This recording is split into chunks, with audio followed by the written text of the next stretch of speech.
बातमीपत्रात आता पाहूयात गल्लीपासून ते दिल्लीपर्यंतच्या ताज्या घडामोडींचा धावता आढावा। शरद पवार यांनी संतोष देशमुख यांच्या कुटुंबियांची भेट घेतली आहे। मस्साजोग हत्या प्रकरणाची सुनावणी फास्ट ट्रॅक कोर्टात चालवा अशी मागणी त्यांच्या कुटुंबियांनी केली आहे। तर संतोष देशमुख यांच्या मुलीच्या शिक्षणाची जबाबदारी आम्ही घ्यायला तयार आहोत, असं शरद पवार यांनी म्हटलंय। देशमुख कुटुंब एकटं नाही, आम्ही सर्व त्यांच्या पाठीशी आहोत। दरम्यान शरद पवार म्हणाले की बीड जिल्ह्यात दहशतीचं वातावरण आहे, त्यातून सर्वांनी सोबत येत यातून बाहेर पडलं पाहिजे असं म्हणत अप्रत्यक्ष मुंडेंवर निशाणा साधलाय। तर संदीप क्षीरसागर, जितेंद्र आव्हाड यांनी हा मुद्दा सभागृहात मांडलाय। बजरंग सोनवणेंनीही हत्येचा मुद्दा उचलून धरलाय। या हत्येमागे सूत्रधार कोण हे मुळात जाऊन शोधणं गरजेचं आहे। केंद्र राज्य सरकारने या प्रकरणाची नोंद घेतली पाहिजे। संतोष देशमुख यांच्या मुलीच्या शिक्षणाचा खर्च उचलायला आम्ही तयार आहोत। शरद पवार म्हणाले की या प्रकरणात खरा सूत्रधार कोण हे पाहून त्याला कठोर शिक्षा व्हायला पाहिजे। जितेंद्र आव्हाड, संदीप क्षीरसागर यांनी जातमध्ये न आणता हा मुद्दा विधानसभेत मांडला। या प्रकरणी सरकारनं कितीही रक्कम दिली तरी गेलेला माणूस परत येत नाही, त्यांचं दुःख कमी होऊ शकत नाही। मस्साजोगनंतर शरद पवार यांनी परभणीमध्ये जात सोमनाथ सूर्यवंशी यांच्या कुटुंबियांची भेट घेतली। यावेळी सूर्यवंशी कुटुंबियांनी माझ्या मुलाला ज्यांनी मारलं त्यांना फाशीची शिक्षा द्यावी अशी मागणी शरद पवार यांच्याकडे केली आहे। या प्रकरणातील दोषींवर कारवाई करण्यात यावी असंही कुटुंबियांनी म्हटलंय। दरम्यान शरद पवार म्हणाले की शांततेत आंदोलन करणाऱ्यांना पोलिसांनी ताब्यात घेतलं, हा प्रकार झाला तो अतिशय धक्कादायक आहे।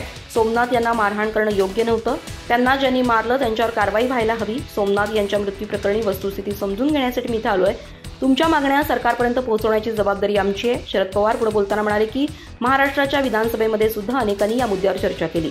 सोमनाथ यांचा गुन्हा काय होता? माझ्या माहितीनुसार जे आंदोलन झालं ते शांततेत झालं होतं। आंदोलन शांततेत असताना पोलिसांनी या सर्वांना अटक केली। सोमनाथ सूर्यवंशी याला काहीच आजार नव्हता, त्यांचा खून करण्यात आलाय, तो आंदोलनात नसताना त्याला अटक करण्यात आली। सोमनाथचा मृतदेह घेऊन जात असताना पोलिसांनी आम्हाला खूप त्रास दिला। 5 दिवसांमध्ये मारहाण करत ज्यांनी माझ्या मुलाचा खून केला त्या सर्वांना फाशीची शिक्षा द्यायला हवी।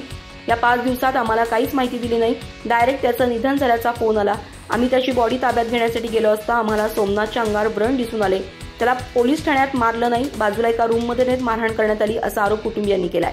मुख्यमंत्री देवेंद्र फडणवीसांनी काल दिलेली सर्व माहिती खोटी आहे।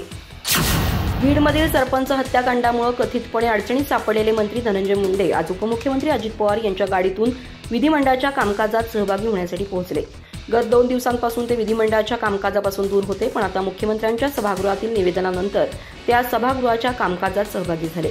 बीडच्या मस्साजोग येथील सरपंच संतोष देशमुख यांच्या अधिवेशनामुळे हिवाळी अधिवेशन चांगलंच गाजलं। विरोधकांनी या प्रकरणी सरकारवर टीकेची झोड उठवली असताना मुख्यमंत्री देवेंद्र फडणवीस यांनी शुक्रवारी याविषयी सभागृहात निवेदन दिलं। यावेळी या प्रकरणी अडचणीत सापडलेले राष्ट्रवादी काँग्रेसचे मंत्री धनंजय मुंडे अनुपस्थित होते। अखेर ते आज अजित पवार यांच्या गाडीत बसून विधिमंडळाच्या कामकाजात सहभागी झाले। धनंजय मुंडे यांनी शनिवारी सकाळी अजित पवार यांनी त्यांच्या बंगल्यावर जाऊन भेट घेतली। त्यानंतर हे दोन्ही नेते एकाच गाडीतून मुख्यमंत्री देवेंद्र फडणवीस यांच्या बंगल्याकडे गेले। तिथे एका बैठकीत सहभागी झाल्यानंतर ते विधिमंडळाच्या दिशेने निघाले। अजित पवार गाडीच्या समोरील सीटवर बसले होते तर धनंजय मुंडे त्यांच्या मागे बसले होते। विशेष म्हणजे बीड हत्याकांडात धनंजय मुंडे यांचे विश्वासू वाल्मिक कराड यांचं नाव आलंय, त्यामुळे मुंडे यांच्या पुढील अडचणीत वाढ झाल्याचा दावा केला जातोय। राष्ट्रवादी काँग्रेस शरदचंद्र पवार पक्षाचे नेते जितेंद्र आव्हाड यांनी या प्रकरणी सरकारवर चौफेर निशाणा साधत सरकार मुंडे यांना वाचवण्याचा प्रयत्न करत असल्याचा आरोप केला होता। महाराष्ट्र विधानसभा निवडणुकीत महायुतीचा विजय झाला तर पुढे काय करायचं या मुद्द्यावर माओवाद्यांची नेपाळची राजधानी काठमांडू इथं एक बैठक झाल्याचा दावा मुख्यमंत्री देवेंद्र फडणवीस यांनी विधानसभेत केलाय।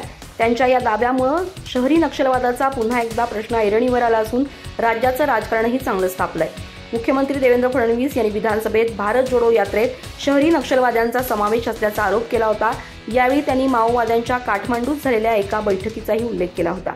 एबीपी माझानं आपल्या एका वृत्तात आपल्या हाती या बैठकीचा तपशील लागल्याचा दावा केलाय। या वृत्तानुसार गत 12 ते 14 नोव्हेंबर दरम्यान माओवाद्यांची काठमांडू येथील कांतीपूर इथं एक उच्चस्तरीय बैठक झाली होती। या बैठकीत महाराष्ट्र विधानसभा निवडणुकीत महायुतीचं सरकार आलं तर त्याला अस्थिर करण्याच्या मुद्द्यावर धीरगंभीर चर्चा झाली होती। या बैठकीला माओवाद्यांचे भारतासह नेपाळ आणि बांगलादेशातील सदस्यही हजर होते।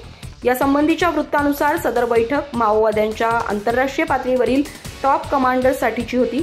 त्यात कम्युनिस्ट पार्टी ऑफ इंडिया, माओवादीच्या भारत, नेपाळ, बांगलादेश आणि मणिपूर येथील काही निवडक कॉम्रेड्स सहभागी झाले होते। राज्यात 42 मंत्री हे खात्याविना आहेत असं घडणारं हे पहिलं अधिवेशन असेल। राज्यात खरे मंत्री फक्त मुख्यमंत्री देवेंद्र फडणवीस हे आहेत असा टोला ठाकरे गटाचे नेते भास्कर जाधव यांनी खातेवाटपावरून महायुतीला लगावला आहे। दरम्यान भास्कर जाधव पुढे बोलताना म्हणाले की राज्यात 42 मंत्र्यांनी शपथ घेतली। पण घटनात्मकदृष्ट्या मुख्यमंत्री देवेंद्र फडणवीस हेच मंत्री आहेत. बाकी सर्व मंत्री हे बिनकामाचे आणि बिनखात्याचे आहेत. भास्कर जाधव म्हणाले की मला असं वाटतं की भविष्यात हे मंत्री विचार करतील की आम्हाला मंत्री म्हणून सोयी सुविधा सर्व काही मिळावेत, पण आम्हाला काही काम नसावं, आम्ही बिनकामाचे मंत्री असावं असं यांना वाटलं, असं हे अधिवेशन झाल्याचा टोला यावेळी त्यांनी लगावला आहे. तुम्ही सर्वजण बिनकामाचे मंत्री आहात. देशभरात तुमच्या नावाने आज विक्रमाची नोंद झाली म्हणून मी आपल्या सर्वांचं अभिनंदन करतो, असं म्हणत त्यांनी खाते वाटपावरून टोला लगावलाय. भास्कर जाधव म्हणाले की अधिवेशनाच्या काळात आपण शेतकरी, उद्योग, कायदा सुव्यवस्था यांच्याबद्दल किती चर्चा केली नाही. महायुतीच्या काळात विदर्भात आतापर्यंत 7,000 शेतकऱ्यांनी आत्महत्या केल्यात. याच सरकारच्या काळात या आत्महत्या झाल्या असं मी म्हणणार नाही, पण आपण सत्तेत येतो तेव्हा आपण आत्महत्यामुक्त हा भाग करू असं बोलतो, पण हे आता थोडं अवघड झालंय.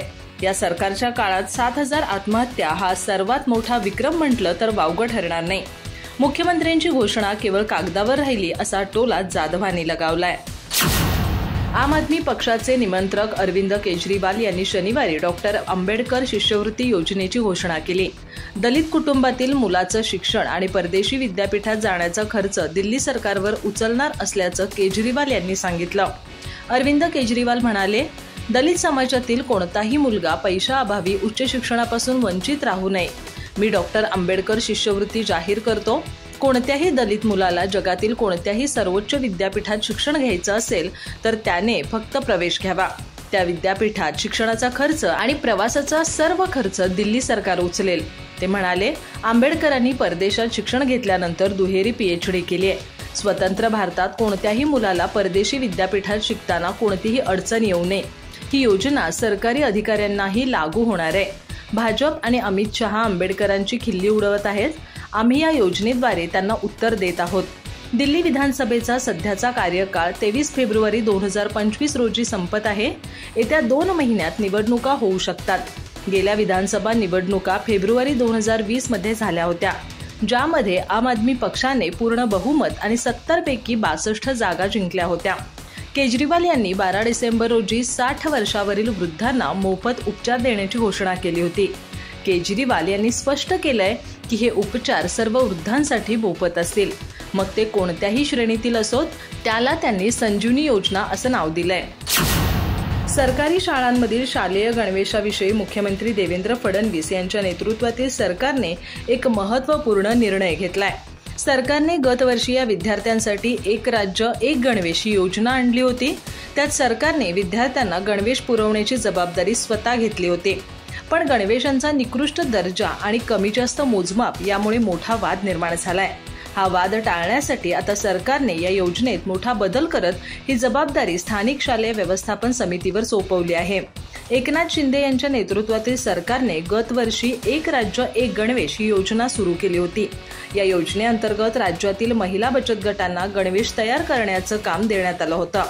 पण निकृष्ट गणवेश तथा विलंबामुळे हा निर्णय वादात सापडला होता. यामुळे आता सरकारने या योजनेत मोठा निर्णय करण्याचा निर्णय घेतलाय. प्रस्तुत निर्णयानुसार आता शालेय विद्यार्थ्यांना गणवेश पुरवठा करण्याची जबाबदारी पूर्वीसारखीच शाळा व्यवस्थापन समितीकडे सोपवण्यात आली आहे. सरकार गणवेश खरेदी करण्यासाठी शालेय व्यवस्थापन समितीला निधी देईल. त्यानंतर शालेय समिती स्थानिक पातळीवर गणवेश तयार करून विद्यार्थ्यांना पुरवण्याचं काम करेल. दुसरीकडे माजी शालेय शिक्षण मंत्री दीपक केसरकर यांनी सरकारच्या या निर्णयावर टीकेची झोड उठवली आहे. हा निर्णय घेण्यापूर्वी सरकारने एकदा मला विचारलं असतं तर बरं झालं असतं, असं ते म्हणाले. दीपक केसरकर म्हणाले, मी त्या खात्याचा माजी मंत्री होतो, त्यामुळे हा बदल करण्यापूर्वी सरकारने मला विश्वासात घेण्याची गरज होती. मी आता मंत्री नसलो म्हणून काय झालं? एवढ्या मोठ्या प्रमाणात एखादी योजना राबवायची असेल तर त्यासाठी एखादं वर्ष जावं लागतं. आता महिलांनी घेतलेल्या मशिनरी आणि केलेल्या गुंतवणुकीचं काय? सरकारने या योजनेत हा बदल करताना याचा कोणताही विचार केला नाही.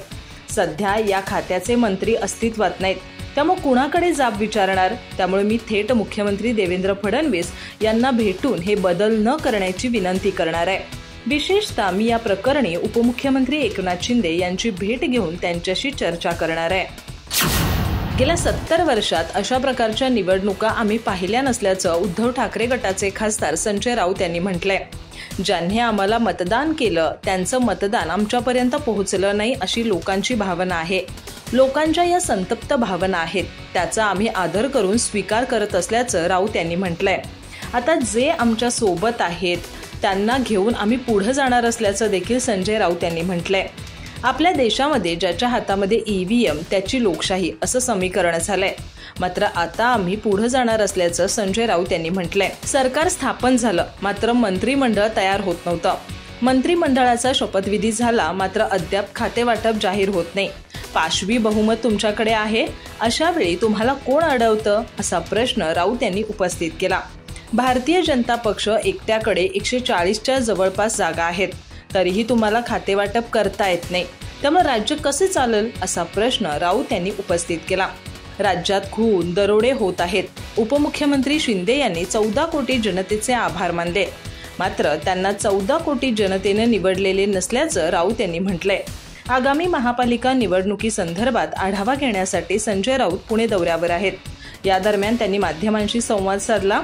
मनपा निवडणुकीसंदर्भात कार्यकर्त्यांशी आमच्या बैठका होणार असल्याचं त्यांनी सांगितलं. महाविकास आघाडी अजूनही आहे, मात्र स्थानिक स्वराज्य संस्थांच्या निवडणुका या स्वबळावर व्हाव्यात अशी कार्यकर्ते आणि पदाधिकाऱ्यांची इच्छा असल्याचं त्यांनी सांगितलं.